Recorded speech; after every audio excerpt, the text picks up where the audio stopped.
সিলেট ও সুনামগঞ্জের পর ভয়াবহ বন্যার কবলে পড়তে যাচ্ছে পুরো দেশ। বিপর্যয় সামলাতে প্রস্তুত ৪,০০০ স্বাস্থ্যকর্মী। ৪ দিন ধরে অভুক্ত সুনামগঞ্জের হাজারো পরিবার, শিশু বৃদ্ধদের কান্নায় ভারী হচ্ছে আকাশ বাতাস। খাদ্য সহায়তার অপেক্ষা। কুড়িগ্রামে বন্যা পরিস্থিতির আরও অবনতি, আশ্রয় কেন্দ্রে ছুটছে মানুষ। চরম খাদ্য সংকটে বানভাসীরা। এতক্ষণ শুনছিলেন আমাদের হাতে থাকা এই মুহূর্তের বন্যা পরিস্থিতি নিয়ে খবরের প্রধান প্রধান শিরোনাম। এবার যাওয়া যাক বিস্তারিত সংবাদে।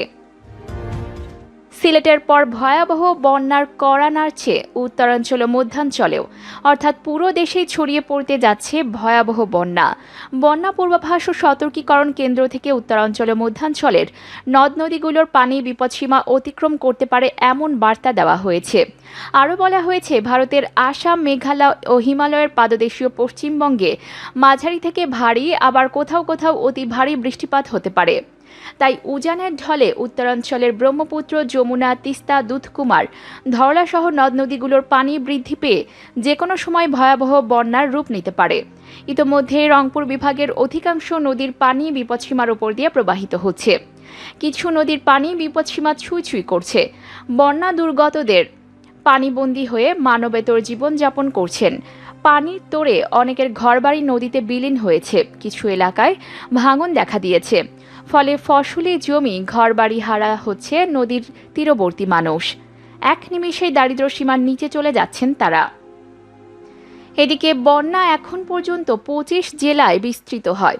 ২-১ দিনের মধ্যে আরও বেশ কয়েকটি জেলা আক্রান্ত হতে পারে। সুনামগঞ্জ, সিলেট, নেত্রকোনা, কুড়িগ্রাম, রংপুর, নীলফামারী, শেরপুর, লালমনিরহাট, হবিগঞ্জ, মৌলভীবাজার, সিরাজগঞ্জ, গাইবান্ধা, বগুড়া ও জামালপুর জেলায় বিদ্যমান বন্যা পরিস্থিতি আরও অন্তত ২৪ ঘণ্টা অবনতিশীল থাকতে পারে। শরীয়তপুরে পদ্মা বিপদসীমায় পার করে। এই তালিকায় যুক্ত হয়েছে টাঙ্গাইল ও মুন্সিগঞ্জ। পানি যত নিচের দিকে নামবে ততই বন্যা আক্রান্ত জেলার সংখ্যা বাড়বে। এই তালিকায় আছে মধ্যাঞ্চলের মানিকগঞ্জ, যমুনাপাড়ের পাবনা, রাজবাড়ী, ফরিদপুর, মাদারীপুর ও চাঁদপুর। এছাড়া দক্ষিণ ও দক্ষিণ পশ্চিমাঞ্চলের বরিশাল ও সাতক্ষীরায় ইতোমধ্যে সতর্ক সংকেত দেওয়া হয়েছে। ওইসব এলাকার নিম্নাঞ্চল বানের পানিতে সয়লাব হয়ে গেছে। এগুলোর মধ্যে আছে পাবনার মাথুরা, শরীয়তপুরের নড়িয়া, সাতক্ষীরার ইসামতি, বরিশালে কীর্তনখোলা। ইতোমধ্যে ব্রহ্মপুত্র, যমুনা অববাহিকার বেশ কিছু জেলায় বানের পানি ঢুকে পড়েছে। এই পানি যত নিচে নেমে আসবে ততই মধ্যাঞ্চলে তা ছড়াবে। রাজধানী ঢাকাতেও ভয়াবহ বন্যার জন্য সতর্কতা জারি করা হয়েছে। চলছে প্রস্তুতির কাজও। এদিকে সিলেট ও সুনামগঞ্জে ভয়াবহ বন্যার পরিস্থিতির বেশ কয়েকদিন কেটে গেছে। এখনও বেশিরভাগ এলাকা বিদ্যুৎহীন। ট্রেন চলাচল স্বাভাবিক হয়ে এলেও সড়কপথে পানিতে তলিয়ে আছে। বিভাগীয় শহর সিলেট থেকে শুরু করে জেলা শহর সুনামগঞ্জ এখনও সারা দেশ থেকে প্রায় বিচ্ছিন্ন। এমন পরিস্থিতিতে বন্যায় আটকে পড়া মানুষদের নিরাপদ আশ্রয় পুরোপুরি নিশ্চিত করা যায়নি। বন্যা কবলিত এলাকায় খাবার ও সুপেয় পানির সংকট দূর করতে পারেনি স্থানীয় প্রশাসন। সিলেটে ১-২বার বৃষ্টি হলেও থেমেছে ভারী বৃষ্টি। এই অবস্থায় দুই শহরের পানি কিছুটা কমে এলে উপজেলাগুলোতে বন্যা পরিস্থিতি স্থিতিশীল আছে। তবে নদ নদী দিয়ে ভারতের উজান থেকে পাহাড়ি ঢল আসা অব্যাহত থাকায় শঙ্কা কাটেনি মানুষের। পানি উন্নয়ন বোর্ডের তথ্য বলছে, সিলেটের সবকটি নদ নদীর পানি বৃদ্ধি অব্যাহত আছে। প্রধান দুই নদী সুরমা ও কুশিয়ারার পানি ৩টি পয়েন্টে বিপদসীমার ওপর দিয়ে প্রবাহিত হচ্ছে। আশ্রয় কেন্দ্রসহ বন্যা কবলিত এলাকায় ত্রাণ বিতরণ চলছে। তবে যোগাযোগ বিচ্ছিন্ন থাকায় জলযানের সংকটে বিভিন্ন স্থানে ত্রাণ পৌঁছানো সম্ভব হচ্ছে না। এছাড়া অনেক মানুষ আসতে থাকায় আশ্রয় কেন্দ্রের সংখ্যাও বাড়ানো হচ্ছে। মায়ের বুকের দুধের পাশাপাশি লেই খেত ১.৫ বছরের শিশু রুনা আক্তার। ৩ দিন ধরে সে খাবারও ঠিকমতো পাচ্ছে না শিশুটি। সে পরিবারের সঙ্গে সিলেট সদর উপজেলার Badaghat model school and college আশ্রয় কেন্দ্রে আছে। বুকের দুধে পেট ভরছে না তার। ক্ষুধায় সারাক্ষণ কান্নাকাটি করছে রুনা। শুধু রুনা নয়, আশ্রয় কেন্দ্রে ঠাঁই নেওয়া অন্য শিশুদেরও একই অবস্থা। আশ্রয় কেন্দ্রে যে খাবার দেওয়া হয় তা বড়দের উপযোগী। শিশুদের উপযোগী কোনো খাবার না থাকায় তাদের কষ্ট হচ্ছে। খাবারের জন্য শিশুরা কান্নাকাটি করছে। সিলেটের কোম্পানিগঞ্জের তেলিখাল উচ্চ বিদ্যালয়ে আশ্রয় কেন্দ্রে ঠাঁই নিয়েছেন শিমুলতলা গ্রামের বাসিন্দা সেলিম আহমদ। তিনি জানান, 4 দিন আগে তারা 400 মানুষ আশ্রয় কেন্দ্রে এসে উঠেছেন। মাত্র একবেলা চিরা মুড়ি ও গুড় পেয়েছেন। এখন খাবার ও সুপেয় পানির অভাবে তারা ভুগছেন। এছাড়া 3 তলা বিশিষ্ট এই আশ্রয় কেন্দ্রের 12টি কক্ষে তারা 400 মানুষ গাদাগাদি করে থাকছেন। কারো ঠিকমতো ঘুম হচ্ছে না। ঘুম ও খাবারের অভাবে অসুস্থ হয়ে পড়ছেন অনেকে। আশ্রয় পেয়েও যেন তারা এখন আশ্রয়হীন। আটকে পড়া মানুষদের উদ্ধারে সেনাবাহিনী ও নৌবাহিনী কাজ করছে। গত শনিবার পর্যন্ত সেনাবাহিনীর সদস্যরা 2 জেলার অন্তত 2000 আটকে পড়া মানুষকে উদ্ধার করেছেন। সিলেট কোম্পানিগঞ্জ মহাসড়কের পাশেই গৌরীনগর গ্রাম।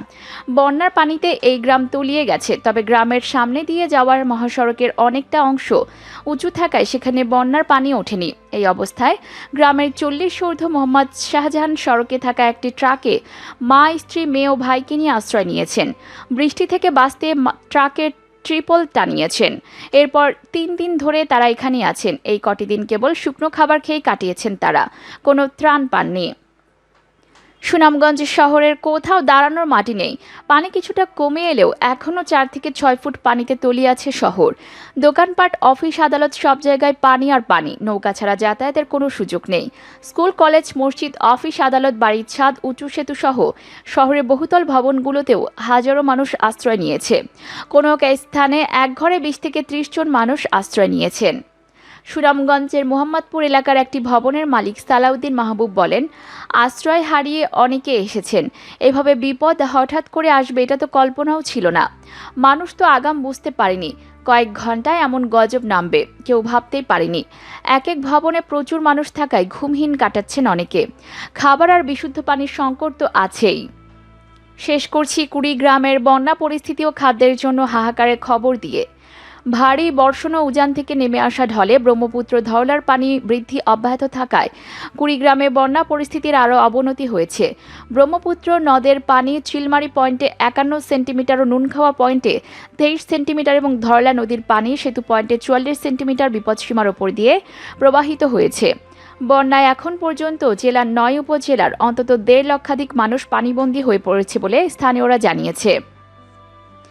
পানিবন্দী এইসব মানুষ খাবার ও বিশুদ্ধ পানির সংকটে ভুগছেন। চারণভূমি তলিয়ে যাওয়ায় গো খাদ্যের সংকট সহ গবাদি পশু নিরাপদ জায়গা নিয়ে বিপাকে পড়েছেন কৃষকরা। রাস্তাঘাট তলিয়ে যাওয়ায় অনেক এলাকার মানুষের যোগাযোগ ব্যবস্থা বিচ্ছিন্ন হয়ে পড়েছে। এতে করে তারা দুর্ভোগ নিয়ে কলা গাছের ভেলা কিংবা নৌকায় যাতায়াত করছেন। এমনকি বন্যায় শিশুর মৃত্যুর ঘটনাও ঘটছে। উলিপুর উপজেলার দুর্গাপুর ইউনিয়নের যমুনা সরকারপাড়া গ্রামের মাইদুল ইসলামের মেয়ে মাকসুদা জান্নাত বাড়ির পাশে বন্যার পানিতে পড়ে মারা যায়। এদিকে জেলার বন্যা পরিস্থিতি উন্নতির জন্য তিস্তা ব্যারেজের সবকটি জলকপাট খুলে দিয়েছে কর্তৃপক্ষ। এতেও পানি না কমায় ক্রমে বাড়ছে দুর্ভোগ। সিলেট ও সুনামগঞ্জের বন্যা ধীরে ধীরে সারা দেশে ছড়িয়ে পড়েছে। সরকারের দেওয়া তথ্য অনুযায়ী এখনই পানির নিচে তলিয়ে গেছে 17টি জেলার অন্তত 80টি উপজেলা। আজকের মধ্যেই তলিয়ে যেতে পারে আরও 8 থেকে 10টি জেলা। এই ধারাবাহিকতা অব্যাহত থাকলে কয়েকদিনের মধ্যে পুরোপুরি পানির নিচে চলে যেতে পারে দেশের অধিকাংশ জেলায়। সুপ্রিয় দর্শক, বন্যা পরিস্থিতি ও খাদ্য সংকট নিয়ে আপনার মূল্যবান মতামত কমেন্টে জানিয়ে দিন। ভিডিওটি ভালো লাগলে লাইক দিন ও বেশি বেশি শেয়ার করুন। বন্যার আরও আপডেট পেতে সাবস্ক্রাইব করে বেল আইকনটি চালু করে দিন। ধন্যবাদ সবাইকে।